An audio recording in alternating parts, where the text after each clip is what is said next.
So hey everyone, welcome back to my YouTube channel. So how's you? I hope you all are doing well, and about me, I am also healthy and fine. So today I will discuss with you about the UPSC Civil Service Examination and why I am telling about you all this, because everyone have dreamed to become a IAS officer or IPS officer. So they don't know what is the pattern of this exam. So that's why I am helping you to know the pattern of exam. So let's start it. First of all, I will tell you which service come in UPSC Civil Service Examination. So telling the pattern, you should know what is UPSC. So UPSC is a body which conduct all India services, all India different type services. So let's start it with the how many service come in UPSC. So there are a lot of services in UPSC, but we are talking about the all India services. So there are two all India service in UPSC Civil Service Examination. That is, first is IAS. So how many have dreamed to become an IAS officer? Have you? So what stand for you? IAS? IAS is Indian Administrative Service. And the second is IPS. All India Service. Second is IPS. And IPS stands for Indian Police Service.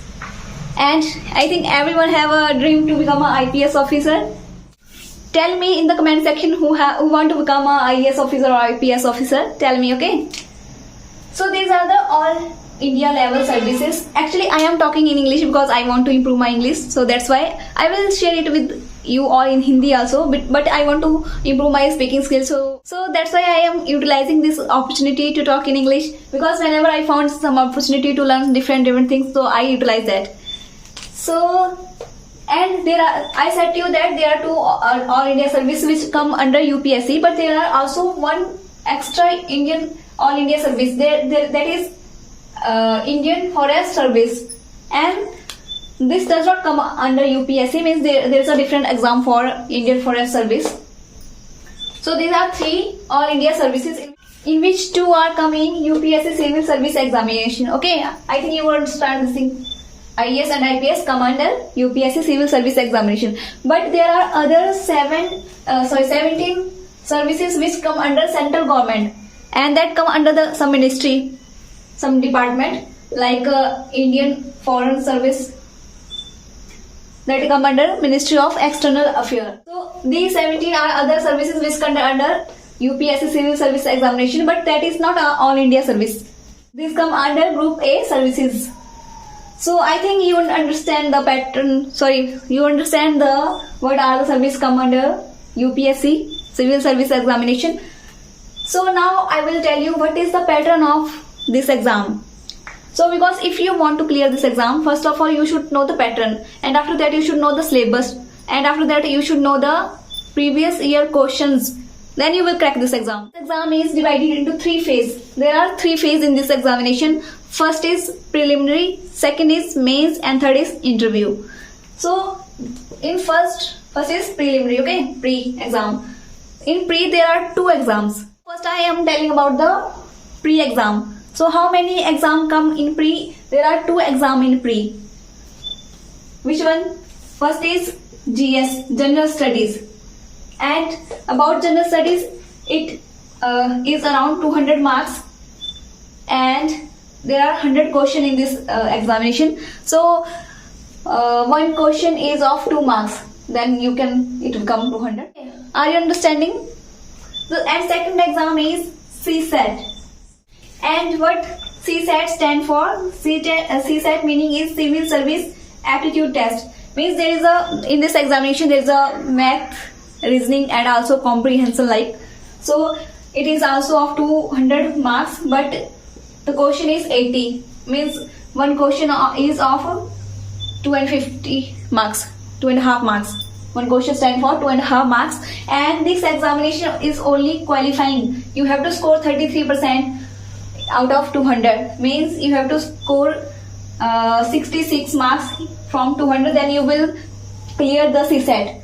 And if you had cleared the CSAT and you also had cleared the merit list of General Studies, then you will select it for mains. Means you have cleared preliminary. So I will share you with the last year merit. for preliminary. So that is 87.54, means out of 200, if you score 87.54, then you will be clear this exam. And I had also give this exam, but I score only 74. So that's why I am lacking in very much. There is a huge gap between 74 and 87. So, and means you have to score 100 plus, then you will be means secure for the preliminary. Then you will definitely secure whatever the exam be. And are you understanding what I am saying? And the time for the preliminary is 2 hours, means both for GS, General Studies, and also for CSET, the time period is 2 hours, and you have to cover your CSET and GS in 2 hours, means 2 hours for GS and 2 hours for CSET. And CSET is a very lengthy exam. Many of person did not clear it due to time limit. If you have cleared the pre, then after what? After that, there is a mains examination. There is a mains. It is only passing, means it is only qualifying. You have to, it's just a entrance, means if you clear this, you will send you here. So you can say that if you want to sit in the mains examination, the entrance is from preliminary. You have to clear preliminary. After that, you can sit in the mains examination. So now, what is main exam? So first of all, I will tell you the time period of mains examination. So it is of 3 hours, means all the exam are of 3 hours. So it is a writing exam, means it is an objective type. You have given 4 options. From there you have to select. But this examination is writing. You have to write questions. So means you have to write about 250 words, 150 words, like that. So how many exams come in this? So there are total 9 exams. You have to write 9 exams to clear mains. So first paper is, I will tell you one wise. So first is paper A. What is paper A for? Paper A is for compulsory Indian language. Means you have to select any Indian language like Hindi. And it is of 300 marks. And second one is paper B. And it is of English. And it is also of 300 marks. And these 2 papers are only qualifying. Means you have to score 33%. You have to score 33% in these 2 exams. Then you will be passed. Means the merit not decided from these 2 exams. Merit is decided from these 7 exams. From here your merit will be decided. So I will tell you one wise. First is paper 1. So paper 1 is for essay. You have to write essay, and it is of 250 marks. And I think 2 essays are asked in the examination. So I think 125 or 125 each for essay.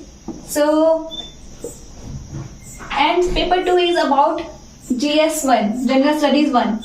In this there is a history, geography, this type of syllabus for GS1, and it also of 250 marks. And paper 3 is GS2.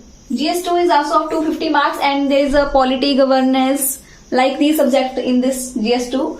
And paper 4 is about GS3. It is of 250 marks also. Like in paper 3 there is economy, science and tech, environment, etc. This type of exam syllabus. So next is paper 5. Paper 5 is for GS4, General Studies 4. So it is also of 250 marks. It is about the ethics. This exam is about total for ethics. So paper 6 is optional. So there are 2 paper for optional. Means you have to select 2 optional. Means whatever the optional, like history, geography, this type of optional, means 1 subject, and you have to study that object very deeply. And there are 2 paper from that, and both are 250.